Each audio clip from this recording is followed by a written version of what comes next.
মেসের খালার আজকে আবার যেন কি হয়েছে, কারণ খালা আজকেও আসে নাই। মেসের খালার এই আচরণটা আমাদেরকে খুবই বিরক্ত করে দেয়। মেসে খালা না আসাতে আমরা নিজেরাই রান্নাবান্না শুরু করে দিয়েছিলাম। আমরা রান্না করেছিলাম খিচুড়ি আর মুরগির মাংস। আজকে আবার অনেক বৃষ্টি হচ্ছিল। খিচুড়ি এবং মুরগির মাংস আমরা নিজেরাই রান্না করছিলাম। মনে করছিলাম যে অনেক খারাপ হবে, কিন্তু না, অনেক টেস্টি হয়েছে। আজকে আমাদের খালা আসেনি, তাই কী হয়েছে? মেসে থাকা এইসব ছোটো ছোটো ঘটনা আমাদেরকে স্মৃতি হয়ে থাকতে সাহায্য করবে।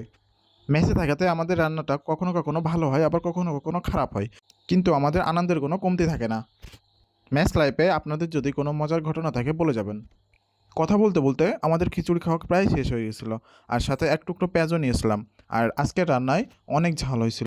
খিচুড়ি খেতে খেতে চোখ দিয়ে পানি চলে আসছিল, আর সাথে পেঁয়াজও ছিল, এর জন্য মনে হয় আরও বেশি ঝাল লাগতেছিল। মেসের খালা না আসাতে আমরা অনেক আনন্দ করে রান্না করছিলাম। আমাদের নিজেদের রান্নার রেটিং আমি আজকে দিতেই পারছি না, আর যদি দিতেই হয় তাহলে আমাদেরকে 10-এ 10ই দিতে হবে। আপনাদের মেসে কি এমন মজার ঘটনা কখনো ঘটছে? থাকলে অবশ্যই কমেন্টে জানাবেন, এবং যদি মেসের খাবার রিভিউ ভালো লাগে তাহলে অবশ্যই লাইক, কমেন্ট, শেয়ার দিয়ে পাশে থাকবেন।